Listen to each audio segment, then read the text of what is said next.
Very good morning all of you. आज हम आप लोगों को बताने वाले हैं एफजीडी क्या है। तो इससे पहले हमने एफजीडी के बारे में थोड़ी जानकारी दे चुकी थी। तो एफजीडी दैट मीन्स कि ग्रुप फोकस ग्रुप डिस्कशन क्या है। तो एफजीडी के तहत हमने बताई थी कि टीचर और स्टूडेंट और टीचर के बीच या फिर टीचर स्टूडेंट के बीच किसी समस्या को लेके अगर हम उसका डिस्कशन करते हैं, उस पर विचार विमर्श करते हैं, तो उसको हम कहते हैं एफजीडी, फोकस ग्रुप डिस्कशन। तो आज हम फोकस ग्रुप डिस्कशन के कुछ स्ट्रक्चर है उसको मैं थोड़ा सा बता दूं। पहला है कि एफजीडी में भाग लेने के लिए सदस्यों की सहमति एवं पंजीकरण की आवश्यकता होती है। दूसरा है लघु वार्ता। नेक्स्ट है एफजीडी का परिचय। नेक्स्ट है प्रश्न पूछना। नेक्स्ट है वार्तालाप के लिए तैयार। नेक्स्ट है प्रतिक्रियाओं पर नियंत्रण। फिर नेक्स्ट है विषय वस्तु पर बने रहने के लिए बीच में जांच। फिर नेक्स्ट है ठहरावा सुनना।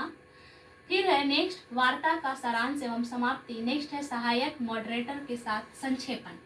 तो यहाँ पर पहला जो है वहाँ पर कहा गया है कि एफजीडी में भाग लेने के लिए सदस्यों को सबसे पहले पंजीकरण कराना पड़ता है। दैट मीन्स कि जब भी हम किसी सेमिनार या वर्कशॉप का ऑर्गेनाइजेशन करते हैं तो उसमें व्यक्ति को भाग लेने के लिए सबसे पहले उसको पंजीकरण कराना पड़ता है, उसका रजिस्ट्रेशन होता है।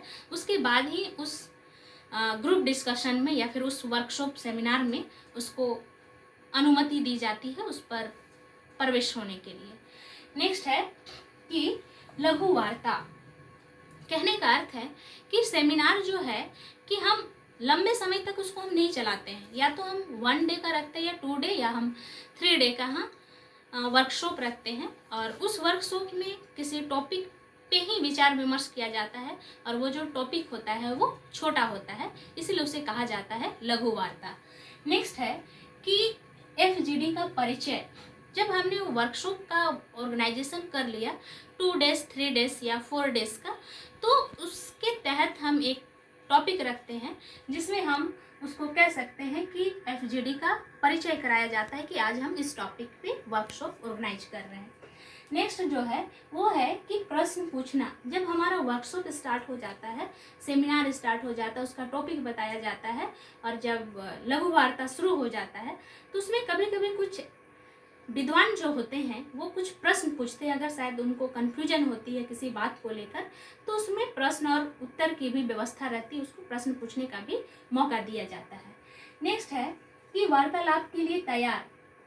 जब हम लघु वार्ता जब हम स्टार्ट करते हैं, वर्कशॉप को स्टार्ट कर लेते हैं, तो हमको हमेशा उस टॉपिक पे अगर विचार विमर्श चल रही है, सेमिनार चल रही है, तो हमेशा हमको प्रश्न पूछने के लिए हमको तैयार रहना चाहिए।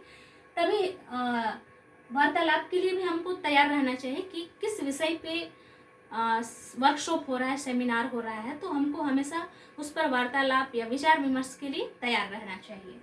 नेक्स्ट है कि प्रतिक्रिया पर नियंत्रण।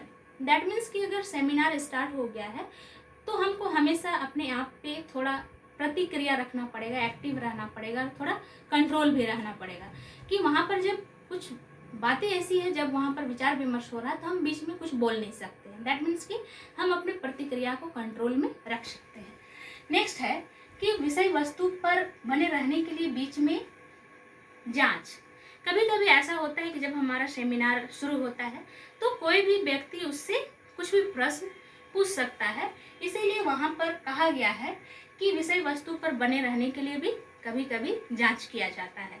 कभी कभी व्यक्ति ऐसे होते हैं कि वर्कशॉप हो रहा है और कभी कभी सो भी जाते हैं, तो उसके लिए कहा गया है कि विषय वस्तु पर बने रहने के लिए उसकी जांच भी की जानी चाहिए। नेक्स्ट है कि ठहरावा और सुनना।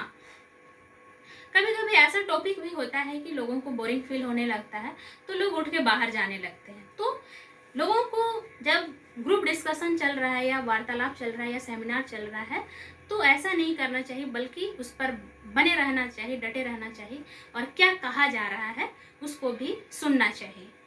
नेक्स्ट है कि वार्तालाप का सारांश एवं समाप्ति। जब हमारा वर्कशॉप जब समाप्त होने लगता है तो उसका एक समराइज किया जाता है, उसका एक सारांश तैयार किया जाता है कि कौन से व्यक्ति ने कौन से टॉपिक पर अपना विचार प्रस्तुत किया है, तो उसका एक सारांश तैयार होता है। नेक्स्ट है कि सहायक मॉडरेटर के साथ संक्षेपण।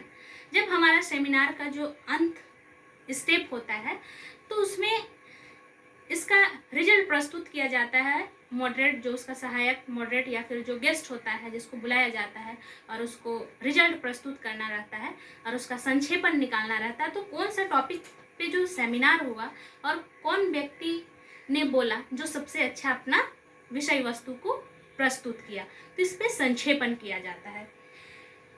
नेक्स्ट है कि एफजीडी का निष्कर्ष क्या निकलता है।